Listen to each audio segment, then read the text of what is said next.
In this video, we're going to go over parts 1 and 2 of the Solving Basic Equations notes. So make sure you give some time for yourself to go through this warm-up. And then we're going to go to identifying a solution. So the first thing we're going to ask is how we can determine if a value of x is a solution to the given equation or not. So what you're going to do is first plug in the variable.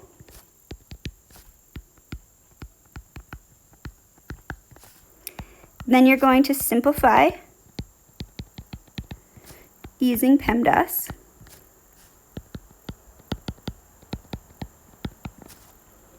And last step, you're going to write yes or no.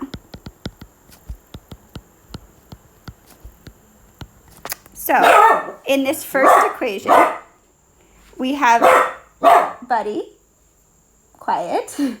We have x equals 4. And so we're going to plug it into this equation. So wherever we see an x, we're going to plug in 4. So I'm going to write 4 times 4 minus 3 plus 2 times 4 squared minus 11 times 4. And what we're going to ask is this equal to negative 9? First, I'm going to simplify parentheses. So 4 minus 3 is inside the parentheses. So I'm going to do 4 times 1 plus 2 times 4 squared minus 11 times 4. Is that equal to negative 9? Next up, we have exponents. So this 4 squared is an exponent. 4 squared is 4 times 4, which is 16. So 4 times 1 plus 2 times 16 minus 11 times 4. Is that equal to negative 9? And next up is multiplication or division. In this problem, I only see multiplication, so let's just do it left to right. 4 times 1 is 4, plus 2 times 16 is 32, minus 11 times 4 is minus 44. Is that equal to negative 9? Last up, we have addition and subtraction, so let's do that left to right. The first thing I encounter is 4 plus 32, which is 36, minus 44. Is that equal to negative 9? Well, what's 36 minus 44? That's negative 8. So that's not equal to negative 9. So my answer is no. My reason is because if I plugged it in and it was a solution, it would give me a true statement. So it would give me negative 9 equals negative 9. In this case, it gave me a false statement, which means that value of x was not a solution. So now we're going to go to solving basic equations. So the first thing we're going to do is the addition and subtraction properties of equality. To solve, you're going to do the opposite. In math, instead of opposite, what we call it is the inverse.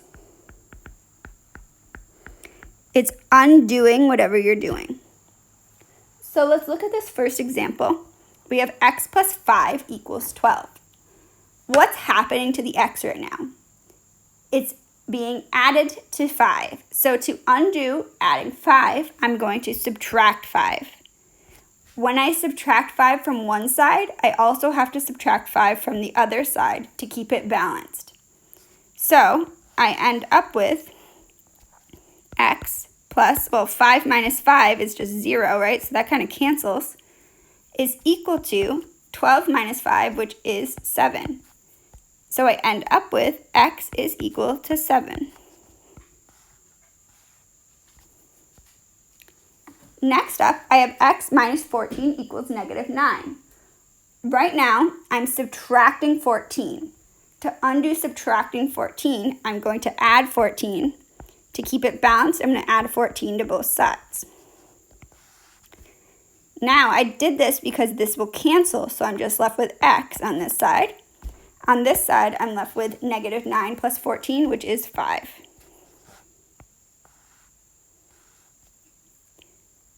Next up, I have x plus 40 equals negative 20. What's happening to x? Right now, 40 is being added to it. To undo that, I will subtract. I will do the inverse.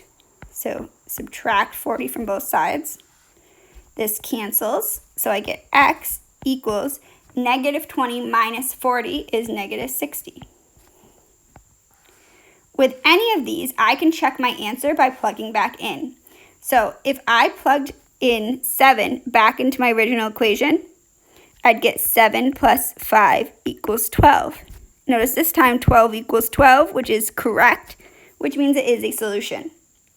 I could do that for any of these problems, and it would work as long as I got the right answer. So once you have your answer, you know if you got it right or wrong by checking it, by plugging it back in. Next up, we have multiplication and division. So what's the opposite of multiplication? It would be division. So right now, this is 4 times x. There's actually kind of a multiplication sign in there. To undo multiplying by 4, I divide by 4. So I end up with 4 divided by 4 is 1, so that cancels. So I get x equals negative 12 divided by 4 is negative 3. Next up, if I have x divided by 7 equals 9, I'm dividing by 7. To undo division, I will multiply both sides by 7. Any number divided by itself, so like right here, 7 divided by 7 is just 1, so those cancel. So I'm left with x equals 9 times 7, or x equals 63.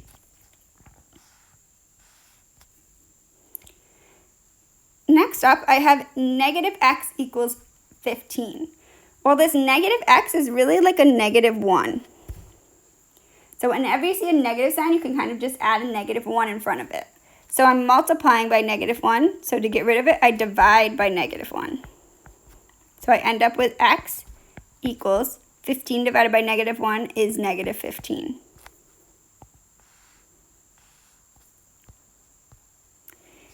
Next up, I have solving equations using reciprocals. So what is a reciprocal? It's if I have a fraction like a over b, the reciprocal is where I flip the numerator and denominator. So my reciprocal is b over a. Let's see what happens when we do that. If I have a fraction like 2/3 and I want to get rid of it, what I can do is multiply by the reciprocal. So I can multiply both sides by 3 over 2. I just flip my numerator and denominator. When I do that, I get 3 divided by 3, which cancels, and 2 divided by 2, which cancels. So it just turns into a 1 because 3 divided by 3 is 1 and 2 divided by 2 is 1. So I'm left with x equals 6 times 3 halves. To multiply fractions, I like to have a denominator, so I can just make it a denominator of 1. And I multiply my numerators and I multiply my denominators. So 6 times 3 is 18. 1 times 2 is 2. I can simplify 18 divided by 2. That's 9. So my final answer is x equals 9. Same thing if I have a negative fraction. So like a negative 1/2. I can just flip that by saying this is negative 2 over 1. And I'm going to multiply both sides by negative 2 over 1, so I keep it balanced. This side, these cancel, so I'm left with x equals, and I like to put my fraction over 1. Multiply numerators, negative 2 times negative 2 is 4. 1 times 1 is 1. So 4 divided by 1 is 4.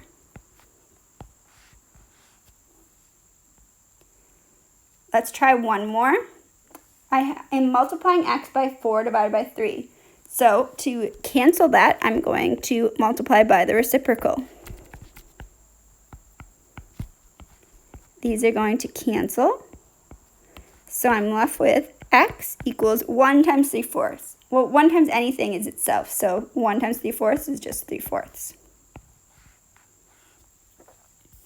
Now let's try a few word problems. So here's your first example. Yesterday, Miss Dildana did 8 more push-ups than she did last week. So 8 more push-ups than last week. Last week, she did 16 push-ups. How many push-ups did she do yesterday? Our first step is always to define our variable so that people know what we're talking about. So if our question is asking how many push-ups did she do yesterday, let's make our x number of push-ups done yesterday.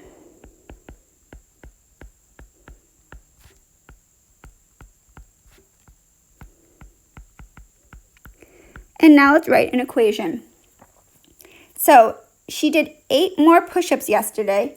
than she did last week. So that means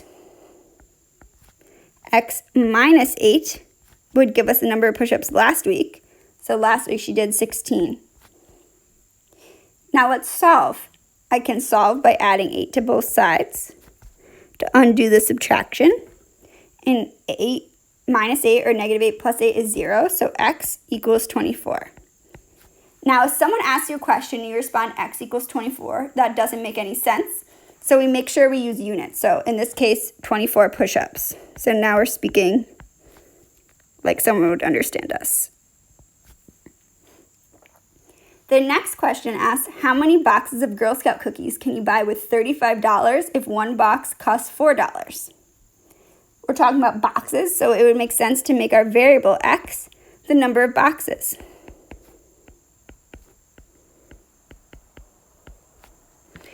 And now we're going to try to write an equation so that we can solve it. So one box costs $4. So our total cost is going to be 4 times x. 4 times the number of boxes, and we're going to set it equal to 35 because that's how much we can afford.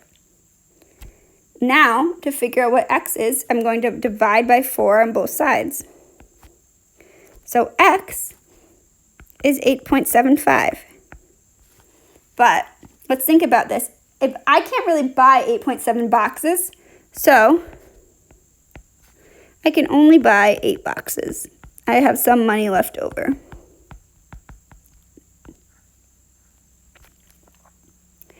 Next up, Miss Dildana wants to buy a new calculator that costs $89.90. How much change will she receive if she gives the cashier $100? So let's say x is the amount of change.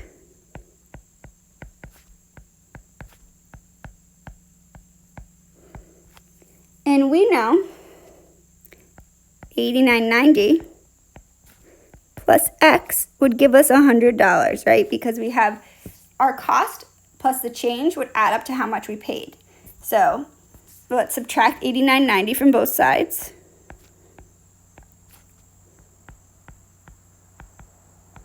So x is equal to $10.10. That's how much change she received. Now I'm going to go on to the second section. So for day 2, we have multi-step equations. So to solve these, this time we don't just have addition, don't just have subtraction. We might have a subtraction, addition, multiplication, and division all in one. So what we're going to do is use reverse Pemdas. And reverse Pemdas we actually call SADMAP. Sounds a little weird, but it's how we solve equations. And what you're going to do is plug your answer back in to check.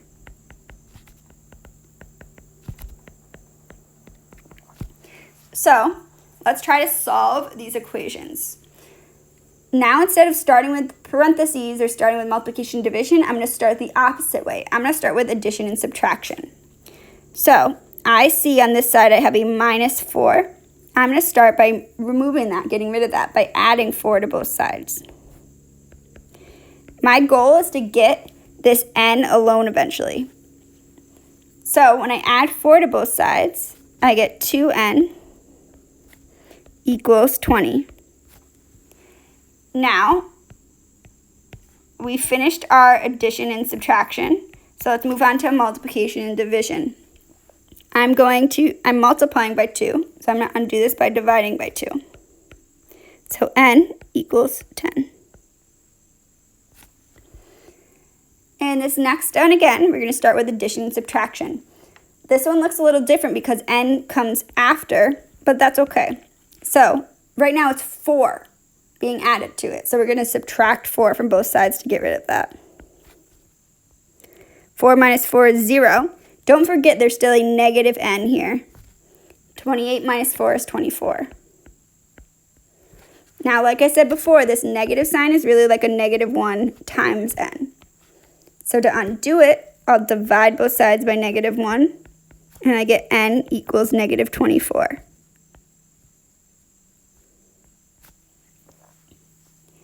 All right, let's try our next one. We're going to start with addition and subtraction first, because we're solving, so we're going to use reverse PEMDAS. 5 minus 5 is 0, so I get negative 3n equals negative 1 minus 5, which is negative 6. Now I'm going to divide both sides by negative 3. So n is 2. Let's try one more.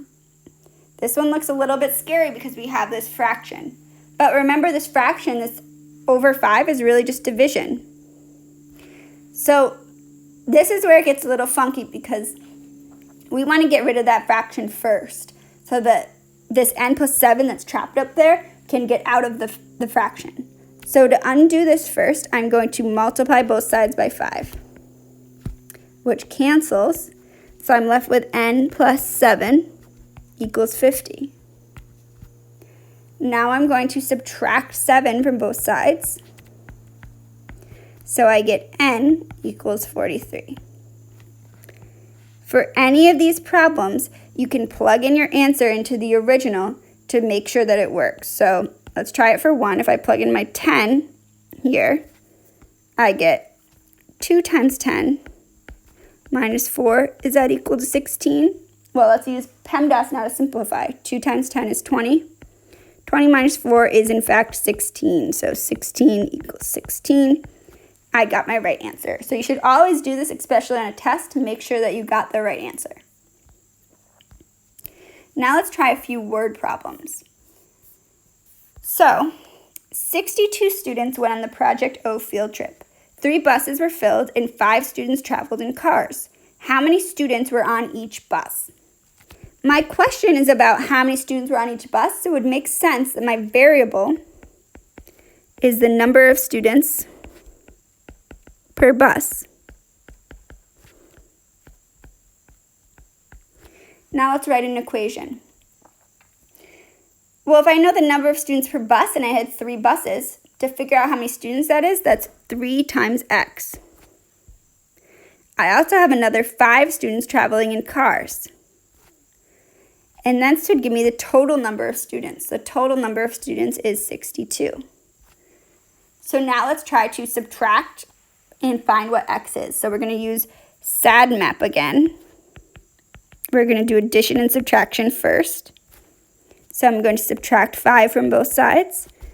I get 3x equals 57. And now I'm going to divide both sides by 3. I get x equals 19. That means there were 19 students per bus.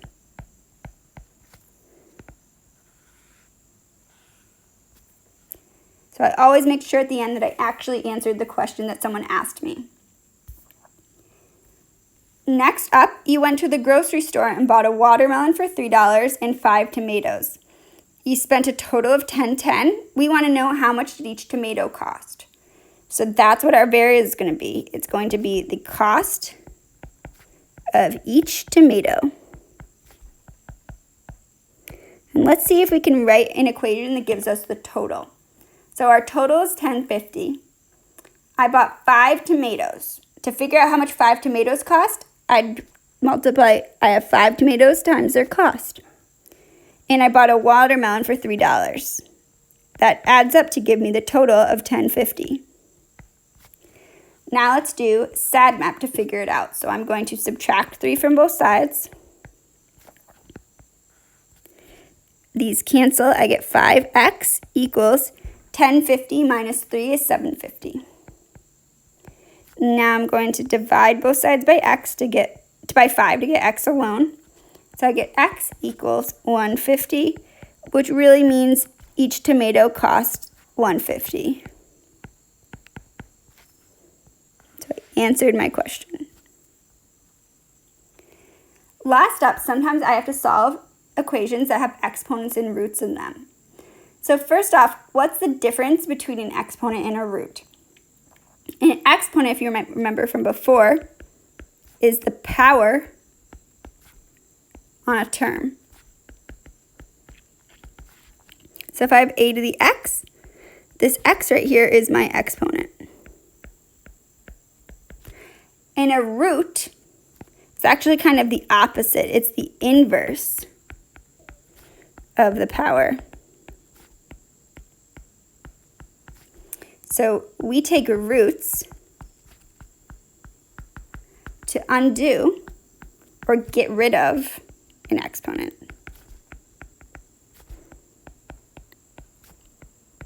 So what does that look like? That might be something like square root of a, which we can also write with a 2, or the cube root, or, so these are the same, or you might have the xth root if we're not sure. So let's try to solve these equations for x. We're going to do just like before. We're going to do reverse Pemdas. So we're going to start with addition and subtraction. So let's subtract first for this example. We have an added 7, so we're going to subtract 7. We're going to do the opposite or the inverse. X squared equals 4. Now I need to undo squaring something. I'm going to do that by taking the square root of both sides. So x is equal to, we're actually going to take the square root of 4, which is 2, but it can be equal to plus or minus 2. So try to think for a second. Why can a square root answer be positive or negative? So try to think about that. The reason is if I have x squared equals 4, I want to know what number times itself is 4. Well, of course, 2 times 2 is 4, so that gives us the positive. But negative 2 times negative 2 is also 4, because a negative times a negative gives us a positive. Looks like a little smiley face. All right. Next up, I have 4x cubed equals 32. My first step, I don't have any addition or subtraction, so I'm going to go to multiplication and division. I'm multiplying by 4, so I'm going to divide both sides by 4. This side cancels, so I get x cubed equals 8. Now I'm cubing something, so to undo it, I'm not going to take the square root. I'm going to take the cube root of both sides. And on your calculator, you can actually plug in the cube root. It's a button, or if not, so the cube root of x cubed is just x because it cancels out. And the cube root of 8 is just 2. This one's not going to be plus or minus because 2 times 2 times 2 is 8. But negative 2 times negative 2 times negative 2 is actually a negative 8 because these cancel to positive, but that one stays. Let's try this next one. So right now, I have this square root. I need to get rid of that first because that's grouping it all together and I can't get to the x. So to undo this, to undo a root, I can square it. So I'm going to square both sides. Squaring a square root just gets rid of it, so I'm going to make this a 5x equals 5 squared. 5 squared is 5 times 5, which is 25. Now I'm going to divide, just like usual. So x is 5. Last up, I have the square root of 3x plus 1 equals 7. Again, reverse side map tells me first to do addition and subtraction. So first I'm going to subtract 1 from both sides. I get the square root of 3x equals 6. Now I'm going to square both sides to get rid of that square root, just like we did in the last step. So I end up with 3x equals 6 squared. 6 squared is 36. Last step, I'm multiplying by 3. To get rid of that, I divide. End up with 36 divided by 3 is 12.